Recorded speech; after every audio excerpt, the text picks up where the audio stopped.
Some more people might trickle in. Are you hearing me all right there, Dr. Williams? I hear you fine. Okay. A lot of you I know, but some of you I'm meeting for the first time. I'm Dr. Ivory, Jimmy Ivory. I'm glad to invite you to this presentation. As you might or might not know, this is part of that larger colloquium series that we're doing. Ideas to get faculty, graduate students, and undergraduate students and staff together who are interested in things related to research in video games and virtual worlds and related technologies. We're very fortunate to be able to start off the series with a speaker from elsewhere. Of course, as you know, Dr. Dimitri Williams from University of Southern California. If we started to kind of outline all of his accomplishments, it wouldn't leave much time for him, so I won't spend a lot of time with it, but suffice it to say he's been influential in video game research, and video game research ranges from early research on online games and effects of violence and things like that to gender representations, sexuality, and we'll go on into some of the other things he's done lately. Like I said, won't do it justice to even try to describe the range of his research. Most of what he'll be talking about today, as you'll see, is from a substantial NSF-supported project dealing with virtual worlds. I won't even try to go any further into introducing Dr. Williams because, like I said, we'd be here all day if we got into his accomplishments. So without anything further, I'll bring him along. What we'll probably do, unless there's a technical problem, is hold off on questions and things until after, at which time you can press the button on one of those microphones and it should zoom in and be able to speak. And Dr. Williams, you've got all your folks here. I'm going to give you a classroom view. There's a few folks hiding in the corners and everybody's hiding out of the front row, so it looks a little quieter than it is, but you'll see everybody during the Q&A at the end. And so with no further delay, here's Dr. Williams. No one's ever in the front row. I think that's universal. Well, good morning, everybody. It's still morning for me. I'm out here in Los Angeles. I'm in a lab room at the edge of the campus at USC. For me, you guys are like this little blurry thing in the corner of the screen. So I see like these little colored blobs, there's a green blob on the right and a little blob in red hiding in the back, but not much else. So I won't really be able to see your expressions and whatnot until you zoom in.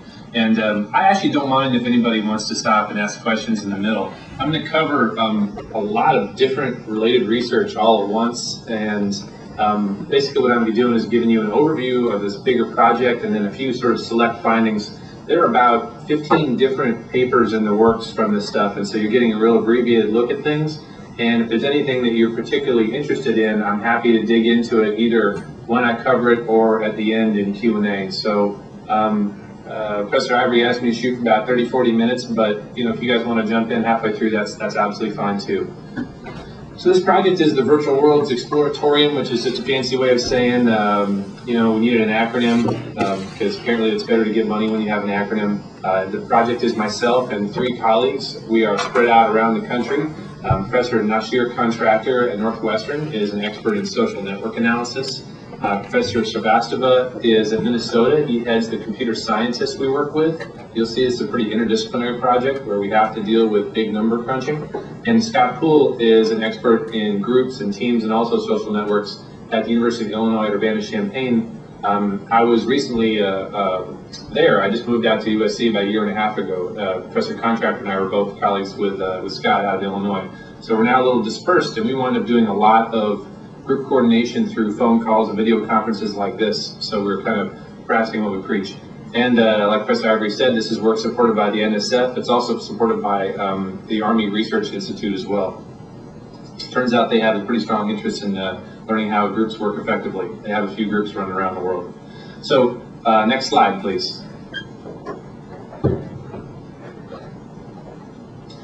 So I'll tell you about how the project got started, what we're after, how we're doing it, some early stuff, some basic kind of low-hanging fruit type findings. I'll get into one, maybe 2 of the studies where we actually use a lot of what you'll hear our back-end data, talk about networks, and then there'll be a number of things we don't get into a lot today. We have a lot of findings about trust and problematic use and several others. So if there's something you're interested in or you think, hey, that might be an interesting area for research, feel free to bring it up. It might be something we're tackling, it might not. Then I'll get into the end. Next slide.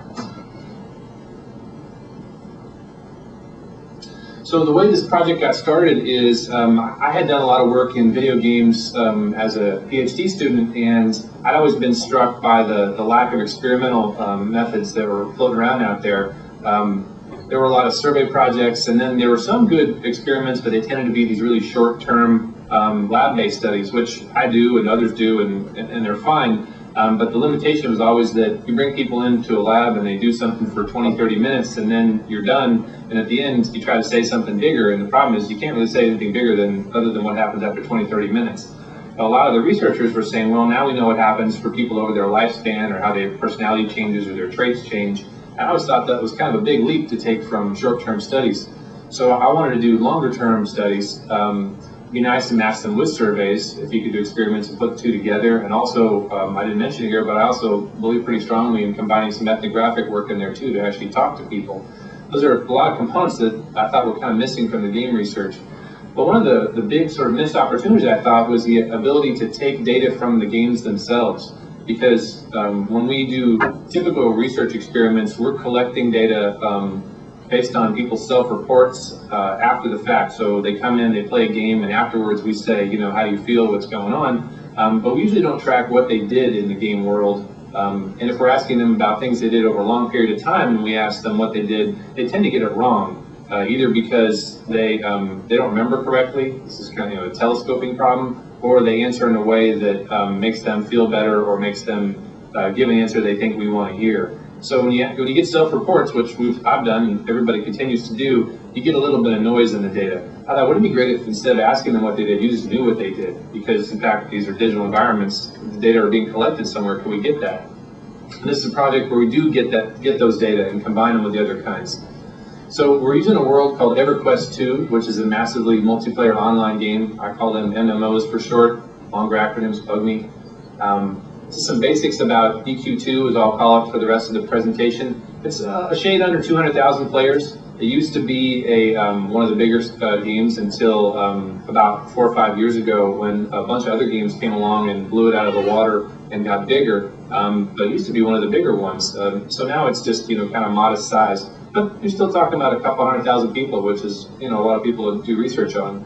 The game is distributed worldwide, and it's done in parallel copies of each other. So since there isn't enough virtual room in one of these spaces, they'll make a parallel version, and so there'll be what's called a server, and you'll log into one server, and somebody else might log into another server, and you never run into each other. So you have a server that's your home, and there'll be different copies of these worlds. Some are zoned geographically, some zoned by time. It depends how the company does it.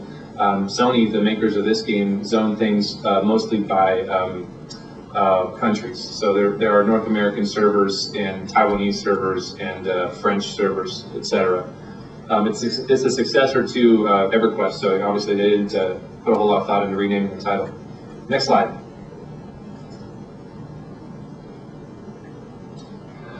So here's an important issue for doing research on games, or really any media, is that when you do a study of one piece of media, can you say that your results are generalizable to other ones? So everybody in the audience would know that if we were going to do a study of television, you wouldn't take an episode of Fraggle Rock or the A-Team or The Sopranos and say, okay, now I know what television does or what television looks like. So you have an intuition based on your familiarity with the genres that, okay, we wouldn't want to generalize from this one specific thing out to a bunch of others.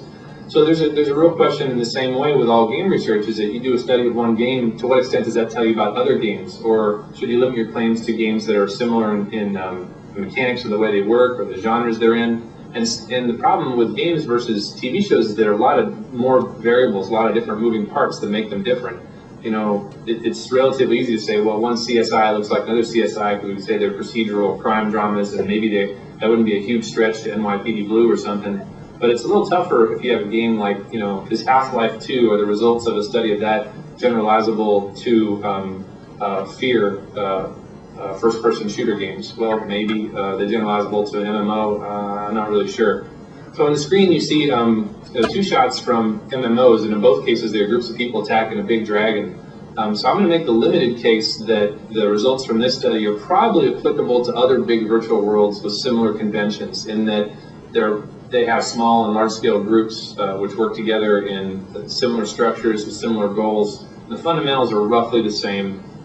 The titles that they're in this ilk make up about 85% of the sales and the subscriptions for MMOs. So that's the case I'm making, is these results are probably generalizable to other fantasy-based MMOs in the space, which turns out to be a lot.